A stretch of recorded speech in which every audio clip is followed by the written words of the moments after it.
obviously a struggle outside of the car door. It was very apparent that she was fighting for her life. The news anchor who became the big story. It's been more than 24 hours now. The drama unfolds as a stunned community searches for answers. Things like that just don't happen in Mason City. Was it someone she knew or a stranger watching from home? Could be anybody with a television set. Anybody with a television set. 10, 9. You don't know who's out there watching you. You really don't. Vanished. Anchorwoman. Welcome to 2020 on ID. I'm John Quinones. It's a story that's part cold case, part without a trace. In 1995, a rising young news star disappeared on her way to work. Had one of her fans gone too far? Did her dreams of a career in front of the camera cost her her life? As first reported by Elizabeth Vargas in 2005, this is a story of a woman who just might have been a victim of the dark side of fame. Stand by. Music. Rux camera 3. Roll it. Behind the scenes at any television station, there's a world crackling with energy. The energy of people working at jobs which are both highly competitive and highly coveted. I see myself staying in the business as long as they'll have me, until I grow old and gray and they say I'm washed up, but I love it. I absolutely love it. In an age when television can confer instant celebrity, there is no more certain route to recognition than anchoring the local news. In smaller television markets like Mason City, Iowa, news anchors are the most visible people in the entire community. KIMT News Channel 3's Katrina Peterson. You can't go anywhere without somebody recognizing you. They really think that they know you. So I think they really connect with the anchors here somehow. We're kind of lucky to have a TV station in a small community like this. So to have TV personalities, which our news anchors are, is a big deal. I mean, for us, those are our stars. Yeah, they really are. In Mason City and northern Iowa, one of the big hometown stars was the anchor of the morning news on KIMT, Jody Huisentruit. So you're listening to me. Okay, I got it. Best place to be. Good afternoon and welcome to your local midday news. I'm Jody Huisentruit. Topping our news. Everyone in Mason City felt like they knew her, not just because of the news, because she was a visible person in the community. And she did a really good job. Good thinking. Way to go, Kevin. I'm getting there slowly. Way to keep me in check. Okay, she was now I'm just reading the news. one of those rare people who what they project through the camera is what you see in person. And, that's star quality. She could have gone very, very far. But Jody Huisentruit's promising career was cut short in the most shocking way imaginable. It scares the living daylights out of me sometimes. It really scares me that somebody could just vanish like that and all you find is a few of their belongings and nothing else. Jody Huisentruit disappeared in a case that set off one of the largest manhunts in Iowa history. Police suspect Jody was abducted, and they say the roots of that abduction may lie in Jody's overwhelming ambition, her dream to be on television.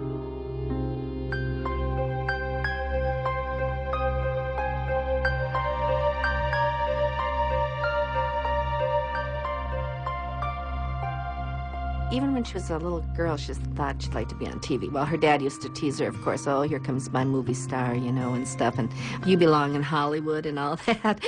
So, but she took it really seriously in high school. It just came natural for her. Jody was a positive person and just fun. We became best friends through high school, and she always talked about being a news anchor. That's what she always wanted to do. And she followed her dream, and she was very much a goal setter, and she met her goals, and that's what she was doing. Jody pursued her media dreams at Minnesota's St. Cloud University, where she studied mass communications. Professors say Jody stood out at a time when more and more college students were drawn to the television spotlight. Lots and lots of young people are coming into these fields because there's that sort of contemporary, sexy, cultural allure.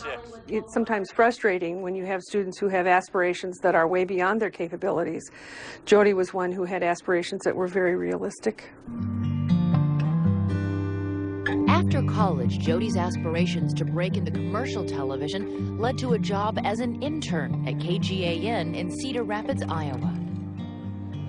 She was very energetic, and she came in the door and said, let me do whatever I can do. You know, she was willing to empty the trash to get in and stay busy. She worked very, very hard, was very sweet, very friendly, put in long hours, and when offered the chance to actually work in a bureau here, she jumped at it.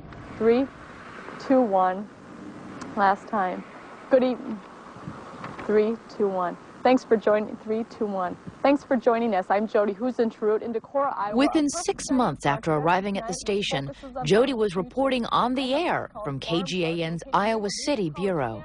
Just like bringing triplets home from the hospital, these 2 girls and this boy also take some extra care. She was very green, very determined, and she wanted to work her way to the top. Colleagues at KGAN say Jody was a fast learner. After only a year, she left Cedar Rapids for a bigger job in a smaller television market, Mason City, Iowa. Mason City, population 30,000, is a farm and family-oriented community. We thought Mason City was a real safe place for Jody to go and work. It seemed like a nice-sized town. We weren't nervous about it at all, and she seemed to feel that it was a step up in her career. Mason City's KIMT reaches nearly 500,000 viewers in northern Iowa. Jody was groomed to be a morning and noon anchor there by news director Doug Murbach. She had a lot of personality on her tape, and a Midwestern girl who grew up in Minnesota, and our area of coverage is Iowa and Minnesota, so she was a natural fit there. She had a little bit of a Minnesota accent with the long vowels, Jody Husentrud. In New Hampton, Jody Husentrud, News Channel 3. And we thought we could work with that and try to help her get rid of some of that regional dialect that she had. But she was just such an outgoing, gregarious, vivacious, infectious personality that people migrated to her because she was just so warm and genuine. We're against cancer. Robin Wolfram was an evening anchor at KIMT when Jody first arrived. And in the news business, it's not real common that you get extremely close with, your peers, at least early on, because it's such a competitive industry. But we ended up developing just a really wonderful friendship. We both had goals of, being on national television. And we always would talk about it. And being a local, high-profile television personality, no matter where we went, people knew who we were. Iowans haven't seen a streak like this since 1991. Within months after arriving in Mason City, Jody Husentrud was an area celebrity. And a growing audience for her morning news show reflected her popularity. Some people have that certain something. It's ephemeral, it's difficult to describe, but you either have it or you don't. What was it about Jody that made her pop? Her personality. Easily planned for. People just really liked to watch her. However, as time passes, interferences often occur. People could relate to her as a girl next door. And just had a Midwestern kind of personality that people around here really loved. But 18 months after she got to Mason City, Jody discovered a chilling dark side to the media celebrity she so desired. That's the tragedy of it all. Her drive and skill and talent and ability to become a good broadcast news anchor. Perhaps her having been on the track to that goal may have cost her life. Police say an obsessive viewer may have targeted Jody as an object of desire. And as the investigation continued, it would become apparent Jody knew she was being followed. When we come back... And she got very, very nervous and was even crying when she called my mom on the phone. Someone had her in his sights, maybe even tracking her like prey. Whoever took Jody knew her schedule, where she lived, knew what time she went to work and even knew what door she'd come in. Stay with us.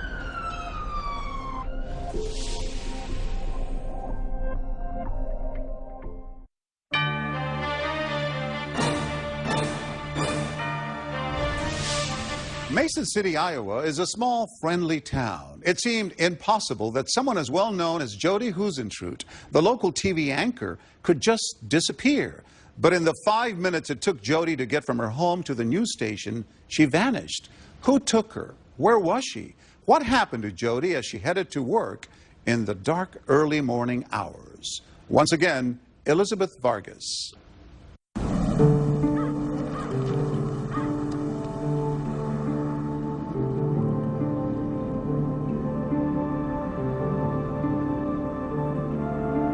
For many viewers in northern Iowa, the dawn brings the morning news on KIMT. Boy, what a story that was. Well, someone else who gives us a story each morning. Jody Huizentrout was their first contact with the outside world each and every morning.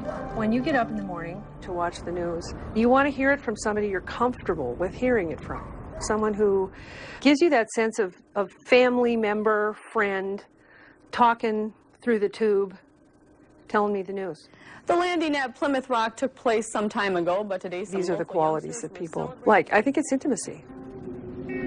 In the chilly autumn of 1994, Jody feared one viewer was taking that sense of intimacy too far. She was convinced a suspicious van was following her.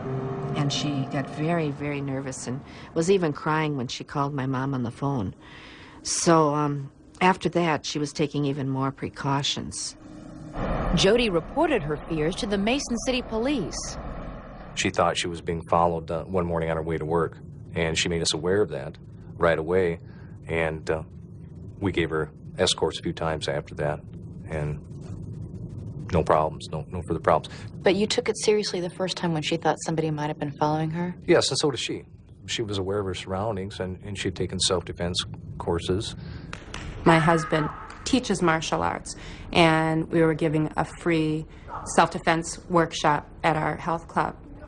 She alluded to the fact that she just wasn't feeling comfortable with her situation, getting up early in the morning and going to work by herself.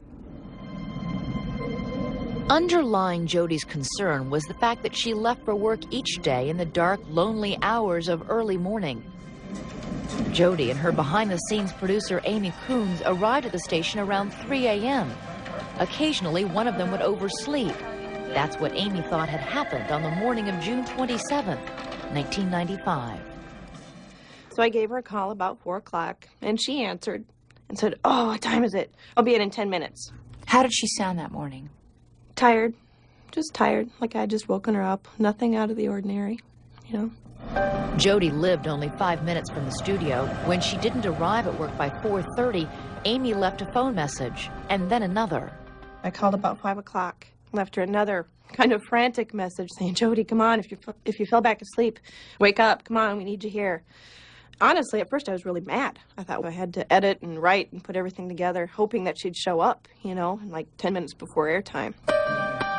But when the 6 a.m. airtime arrived, Jody's anchor chair was still empty. Amy filled in. When there was still no sign of Jody by the show's end at 7 a.m., Amy called the police. But why didn't you call the police sooner, before you went on the air? I thought, oh, it's Jody, you know. I mean, there are times when she came in at 5:30, just, "Oh, sorry, I'm late." And, you know, I did the same thing. I don't know why I didn't call the police, and so many people have asked me that before, but I just didn't think anything could be that wrong. I really didn't. But when police arrived at Jody's residence, things seemed very wrong very quickly. Inside her second-floor apartment, everything appeared to be in order. But in the apartment parking lot, evidence around Jody's red Mazda Miata immediately suggested she had not disappeared voluntarily. There was obviously a struggle outside of her car door. In fact, we believe she actually had the key in her door lock and unlocking it at the time that she was grabbed from behind. Why do you believe that? Well, because the key was bent. We found the key bent and out of the door lock. Jody's apartment bordered a small park, a convenient hiding place, police say, for either someone close to Jody or someone who'd been stalking her long enough to know her routine. Whoever took Jody knew her schedule, knew where she lived, and knew what time she went to work, and was patient enough to wait even after she overslept. Knew her car, and even knew what door she'd come out. What were you able to deduce about what kind of struggle took place? Because of the large amount of items that we found struggled, and the area that those items actually covered, it was very apparent that she was fighting for her life. Over a trail that stretched across the entire parking lot, police found not only Jody's car keys, but a pair of her shoes, jewelry, a can of hairspray, and a blow dryer, items she usually carried to work. One of the police investigators gave me a call and said, "We think maybe something happened to Jody." You feel like somebody punches you in the stomach and you've lost all the air. You know, you're just like, ugh. You can't believe what you're hearing, and you don't want to believe it. Had she ever talked to you about any fears that she had or any concerns about somebody acting oddly? We had talked about that before. We thought, you know, the small town, everybody else in the world is asleep at that point. You know, something could happen and nobody would ever know. I mean, we had that conversation. That's why it scares me so much, you know. Here I go.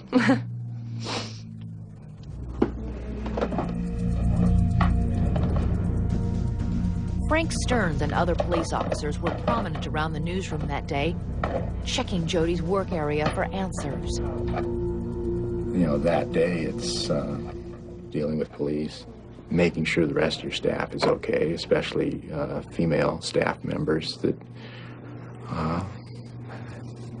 are experiencing some pretty personal, terrible things when one of their friends and coworkers is missing. And it was tough. And because I knew her so well, I mean, I just visualized a lot of things that, you know, possibly could have happened to her. And it was really difficult, you know, to think about that kind of stuff. And then on top of all of that, carrying through on a professional level.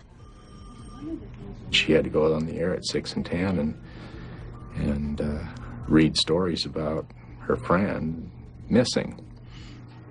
I don't know how she got through that, but she did. Mason City Police tonight are looking for this Mason City woman. Jody said that she was on her way. Now, she never showed up.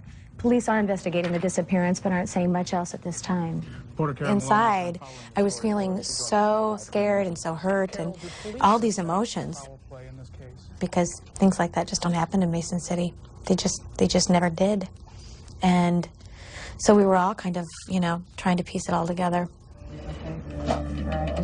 For Jody's co-workers, it was a day turned upside down and inside out. People whose job had been delivering the news suddenly were the news. The rest of the day was a nightmare, dealing with outside media, TV stations, radio stations, newspapers calling and, you know, wanting to get the story, which we understand that's part of their job too. There were probably a dozen or so media crews in town today, others calling over the phone here to the station for information on the case. This whole city block around our TV station was satellite trucks. All satellite trucks, all reporters. I just couldn't believe it. You know, I thought, damn media. I'm one of them, and I'm being bombarded by them. So nothing suspicious? Nothing suspicious, no other noises in the room. It was just her. She sounded tired. It sounded like I had just woken her up. My worst fears are that we'll find her dead. Yeah, it's just strange. I just couldn't leave the station without so many people swarming around me. I was sitting in the newsroom and still, you know, absorbing everything that had happened. And one of the networks was doing a story on Jody. And there I sat, and it was one of those just incredible moments where I thought, this is not what Jody meant when she said she wanted to be on national television. And soon a new troubling thought among Jody's co-workers emerged. Could it have been somebody at the station? When we come back. Suddenly everyone became something of a suspect. I know many of us here thought, Could it have been you? Could it have been you? And could someone else be in danger? I was scared that whoever did this was watching me, just like they were watching Jody. Stay with us.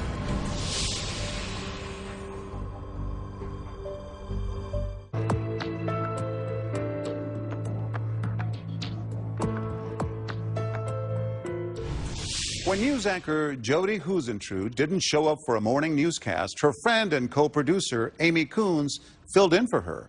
The hours turned into days, and Amy remained in the anchor seat, fueled by an adrenaline rush of too little sleep and too many frightening questions. The biggest one of them all being, where was Jody? Elizabeth Vargas continues our story. Live from KIMT News Channel 3, this is Daybreak. As you can imagine, it's been another difficult day here at KIMT. It's been more than 24 hours now since the mysterious disappearance of News Channel 3's morning and noon anchor. I was kind of a zombie for the first week, trying to just cope, you know, trying to do the job, trying to do the interviews, because we wanted to get the word out there that, hey, we need help. We don't know what happened to our morning anchor. The day after Jody disappeared, police began a search of the rural areas surrounding Mason City. It was extremely nasty. On the onset, that day and the day after and the day after that, we had people from several different departments, other police departments in here, helping us search, as well as the dogs and the helicopters. I still see the video over and over in my head of the dogs in the fields and the volunteers on boats on the Winnebago River. And those just very vivid. What do you hope for in those times? Do you hope they'll find something, or do you hope that they won't? Oh, good question. A little of both. You hold out hope that they don't find anything, because that means she's still maybe alive somewhere. The searches turned up nothing. Hopeful on the one hand, worrisome to police on the other. In our profession, you realize more time that goes by, the less the chances are of ever finding her. Within days, the FBI was brought in. Within hours, the Division of Criminal Investigation, our state police, were brought in. Within the first day or two, the numbers grew into over 100 law enforcement people that were either searching or doing interviews, looking for Jody. At the height of the investigation, Mason City Police called this the War Room. It was outfitted with a dozen phone lines. Officers manned them around the clock. It became one of the largest manhunts in Iowa history, with police officers interviewing more than 400 people and tracking down at least 1,300 leads. The investigation got so big, so fast, that people who knew Jody years ago were questioned within days. The police called me a few days after the disappearance and wanted to know what my relationship was with her, and I told them that we routinely sent letters to each other and called each other, and we were good friends. Suddenly, everyone became something of a suspect, because it was so uncertain what happened to her. So yes, everyone connected with her life. I know many of us here thought, could it have been you? Could it have been you? Among those who drew the early focus of police attention was Mason City businessman John Van Sice. He had hosted a surprise 27th birthday party for Jody 4 days before she disappeared. She wasn't dating anyone exclusively. She had an older friend. He was about 50 years old, John Van Sice. I knew how much fun they had together, and I knew that he wanted her as more than just a friend. And Jody had talked before that we've talked it over and we're just friends, and John knows that, and we still hang out and still have fun together.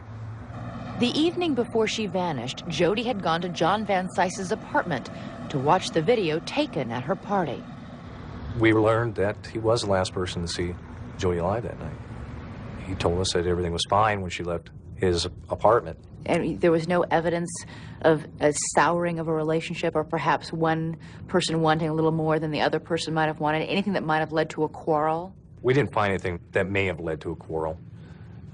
We found that John had strong feelings for Jody.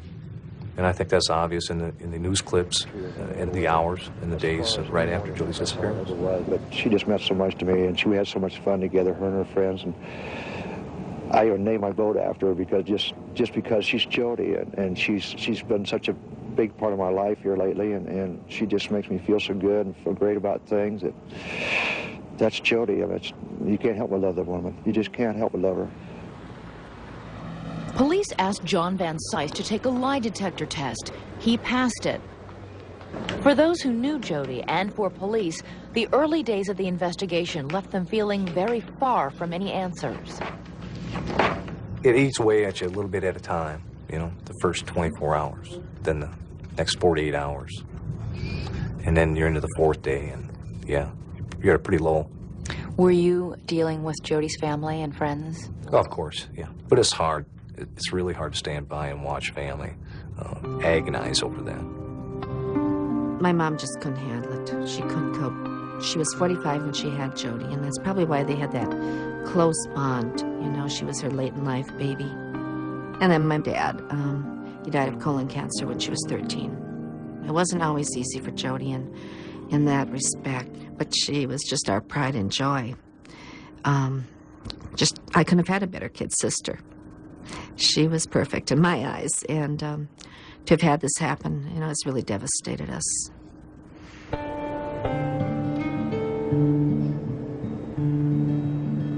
The grief and fear triggered by Jody's disappearance spread through Mason City.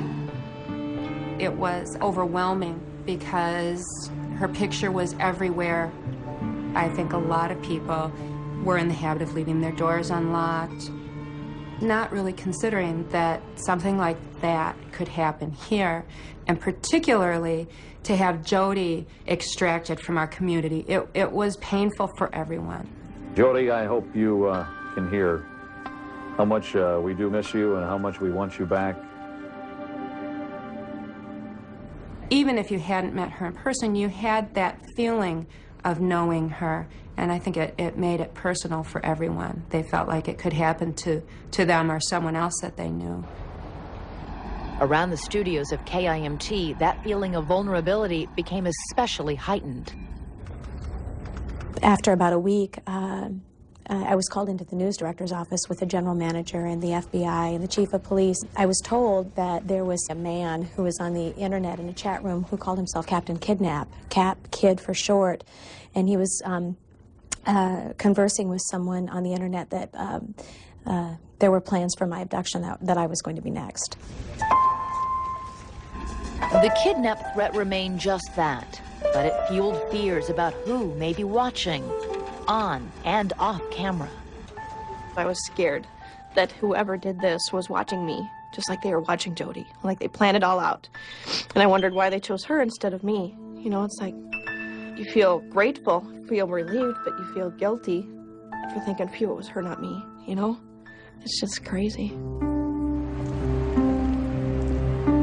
It's incredibly frightening to think that they may have been watching the station and watching her come in the front door and figuring out when she came in and when she left. Not just her, but other people that worked here also, and that's chilling. Now, two questions haunted the press and the police. What happened to Jody? And was it going to happen again? When we return, fear spreads through the newsroom. There's a real segment of the population that's not harmless. These are the people that feel as though you belong to them. And it seemed as if Jody's disappearance might be just the beginning. He had called and said that he was going to kidnap me and rape me and kill me. Stay with us.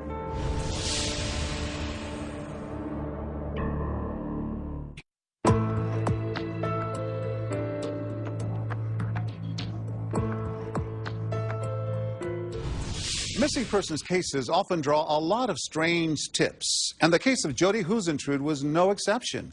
Leads were still coming into law enforcement, but they were becoming more and more bizarre. Jody was working as a waitress at a truck stop in a neighboring state, or she was on TV in Alaska, or she had been kidnapped by an Arab sheikh. TV reporters on the case had their own theory, one that struck uncomfortably close to home. Once again, Elizabeth Vargas. After Jody Huisentruit's disappearance, anchor women throughout the area worried about who might be watching and what strange attachments they might be making. There's a real segment of the population that's not harmless. These are the people that feel as though you belong to them, or they need to get next to you in an unhealthy way. And it's really terrifying because you just don't know quite what to do. For Cedar Rapids anchorwoman Amy Johnson and many other Midwest television news people, Jody's apparent abduction stirred frightening memories of their own encounters with potential stalkers. One was an email I got from out of state telling me that a sexual predator of sorts was following me in his car. That frightened me terribly. And another time would be there was a mentally disturbed man who felt like he had to get to me to tell me that Channel 2 was broadcasting negative images over the airwaves that were killing his parents, that those negative images were coming from the son of Sam. 10, Saturday 9. So shiny. You don't know who's out there watching you. You really don't. The power of their transmitted voices and images to stir obsessive desires was felt by no one more chillingly than former anchorwoman Lee Germanis. Lee was an evening anchor at KTTC in Rochester, Minnesota, when she received letters and phone calls from a man police eventually tracked down and arrested. He had called and said that he was going to kidnap me and rape me and kill me and cut my body up and leave it in bags all over the countryside and mail my head to the front desk of KTTC. Lee lived in rural Minnesota at the time and says she never got over the fear of wondering who might be watching and waiting. For her, Jody Huisentruit's case struck a real nerve. It's scary. You know, you want to think it's a fluke, it's a lightning strike, that it's not going to happen again, but who knows? The television press attacked Jody's story with a vengeance, an urgent drive to find out what happened to one of their own. With police so far coming up empty-handed in this case, it leaves everyone... We tried to do something every day, even if it was the smallest tidbit. We were chasing leads that the police were chasing, even if they had a strange car that they were looking for, a make or model of a car. We made a whole story out of that. Okay, we're certainly hoping for the best. It's nice to see all the support. It just seems unbelievable to me that she could just vanish off the face of the earth, and none of those leads ever came to any kind of fruition at all. I'm just now finally openly dealing with some of the feelings and some of the anger and... Anger at whoever did this. And anger that we can't figure out what happened. Anything you do that might somehow lead to a break and help lead to find out what really happened to Jody, I believe strongly in doing. Most victims aren't people that are in people's living rooms every night, and that made her different. Crime reporter Caroline Lowe at WCCO in Minneapolis did some of the most enterprising and aggressive reporting on Jody's case. Police tied this man to last year's string of rapes. He should automatically be investigated because he lived in Mason City when Jody was abducted. WCCO focused on a man later convicted of rape in Minnesota, lived just 2 blocks from KIMT when Jody disappeared. One of his cellmates had been saying some things and reciting a rap rhyme that indicated where Jody might be. The jailhouse rap lyric said a woman was, quote, stiffin' around Tiffin. WCCO spearheaded a search of a remote farm in Tiffin, Iowa, using police cadaver dogs. The Mason City Police came and the dogs checked out the farm. 2 of the 3 of them had what they call full alerts, which in cadaver dog language means that they detected the odor of human death. And that means, to their owner's interpretation, at some point there'd been a body there, some kind of human remains. The target of the WCCO report, convicted rapist Tony Jackson, called the station to strenuously deny any involvement with Jody Huisentruit. The police, working with both state agents and the FBI, say that well-intentioned television detective work isn't likely to be telling them anything new. There's nothing to indicate to us that the subject in Minnesota had anything to do with it. This man's name is Tony Jackson? That's correct. Did you interview Tony Jackson? Yes, I did. And what did he say at all? Well, I can't get into the interview, but again, nothing in that interview led us to believe that it has anything to do with this. It's got to be unusual to be investigating a case that you probably believe might involve a homicide by this point and not have a body. That makes it very difficult. Makes it very difficult. In a normal homicide, you can usually narrow that down and count the people on one hand as to who has contact with that person or would have the opportunity. In Jody's case, because of the large viewing audience, it's really difficult. It could be anybody. Sure, it could be anybody. Somebody that was obsessed with her, watched her on TV. Could be anybody with a television set. Anybody with a television set. As the months of the investigation turned into years, hopes that Jody would ever be found alive steadily dwindled. And sadly, not much new information about her disappearance has been uncovered. We still see her picture and the yellow ribbons every day that we come to work. It was filled with hope, the first anniversary. The second anniversary, we still kept the hope alive, thinking just maybe, you know, something would happen, that we would find her. That's when we planted the tree and stuff. The third anniversary, the hope did start to dwindle on the fourth. I know reality says no, that it's not in our favor that she's going to be found alive. But oh my, so many times during the day, night, you think of her. I remember one of her college friends telling me right after shortly it happened, she said, you know, I feel guilty sleeping in my bed and being nice and warm, and I just wonder where Jody is, you know, this cold night. And, yeah, we just don't know where she is.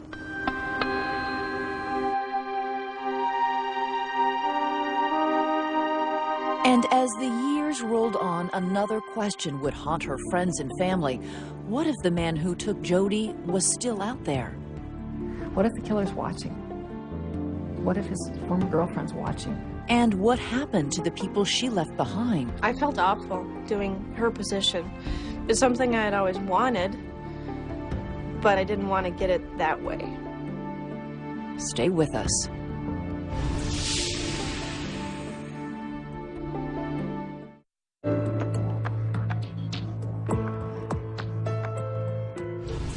More than a decade had passed since Jody Huisentruit disappeared, but those who knew her could not forget, and her disappearance changed their lives. Once again, Elizabeth Vargas.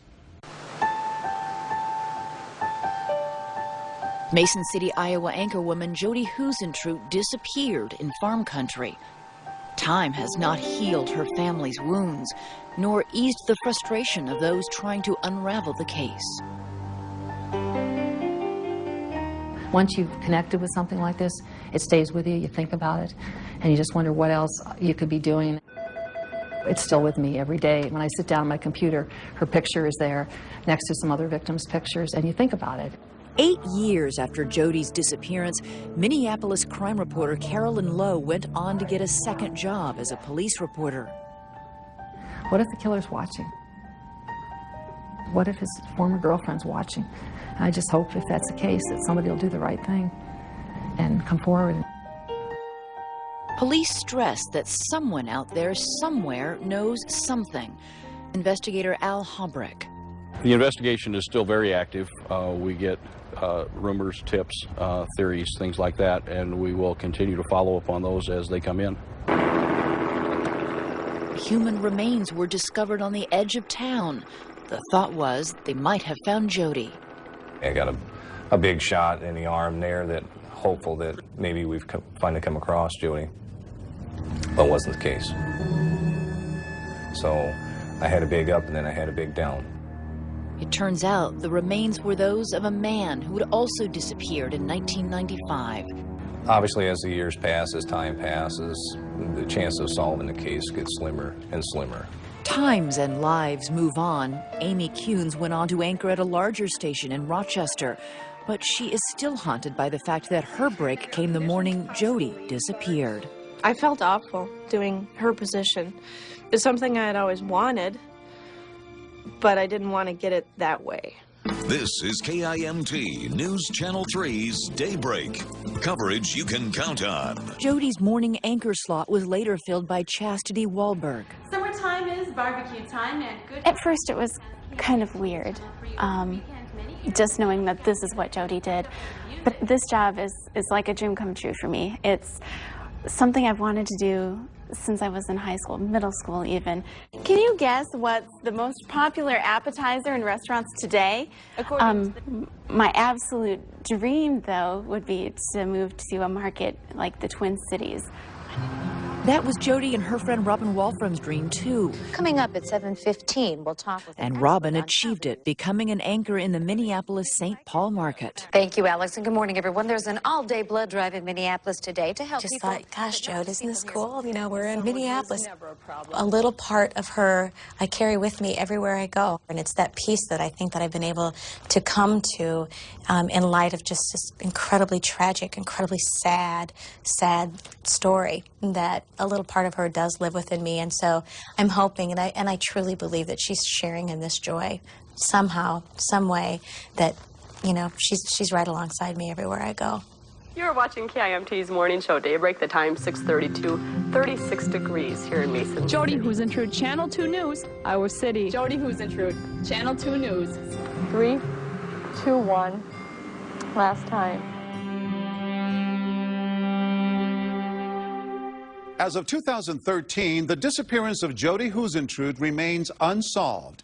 Investigator Frank Stern still oversees the case. As for the other women who shared Jody's dream, Robin Wolfram, Caroline Lowe, and Amy Johnson still work in television. Chastity Wahlberg and Amy Coons moved into other fields, but Coons is looking to get back into TV. After Jody's disappearance, her station, KIMT, and other contributors offered a reward, but the money went unclaimed and became the core of a scholarship fund for students entering the field that Jody was so eager to conquer. I'm John Quinones. Please join us next time for another edition of 2020 on ID.